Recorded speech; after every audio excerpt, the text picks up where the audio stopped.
La sous-préfecture de Lamé, dans le Mayo-Kébi Ouest, a accueilli le président national du parti politique RNDT Le Réveil, Pahimi Padaki Albert, ce 30 janvier. C'est le premier déplacement en province du président du RNDT Le Réveil après le scrutin référendaire du 17 décembre 2023. Je suis venu avec un seul message à la population de la sous-préfecture de Lamé, acclamé Pahimi Padaki Albert à ses militants réunis dans la cour du lycée d'enseignement général de Lamé, celui de préparer des élections générales prévu en 2024.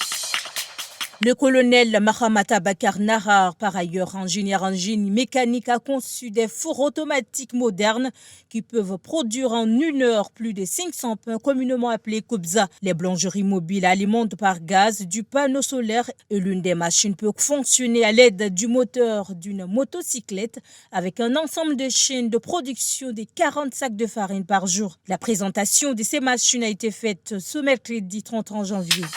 Par un communiqué publié ce 30 janvier, la Haute Autorité des médias et de l'audiovisuel informe les responsables des médias privés que le processus d'assainissement de la presse nationale qui a débuté en 2022 arrive à son terme. Il est rappelé à tous les médias de régulariser leur situation dans un délai de 10 jours.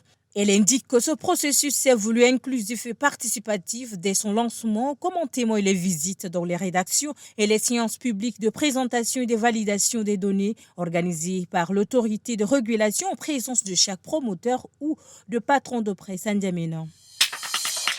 À travers un communiqué officiel, Madame le maire de la ville de N'Djamena, Batshire Fatimé Zaradouga, demande aux commerçants occupant les emprises des voies publiques de bien vouloir les libérer dans un délai de 2 semaines. Il s'agit des grillères de viande, des exploitants, des containers, des garages, des ateliers de soudure, des menuiseries, des stations de lavage, des débits de boissons, des quincailleries, des camions chargés des matériaux de construction et des vendeurs. Passé ce délai, la commune procédera à une opération de grande envergure afin de libérer les 10 espaces destinés à la circulation des personnes et des biens. Par ailleurs, le maire rappelle qu'il est strictement interdit de fabriquer et de cuire des briques à l'intérieur du périmètre urbain.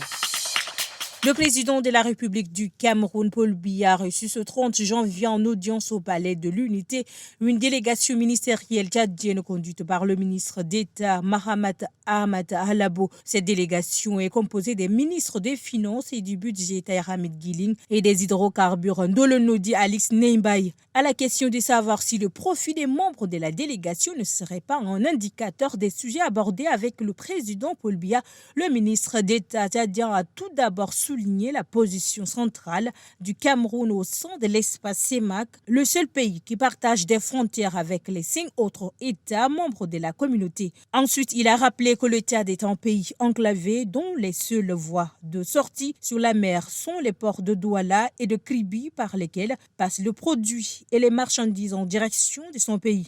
D'où la satisfaction de la partie tchadienne en ce qui concerne la libre circulation des personnes et des biens entre les deux pays.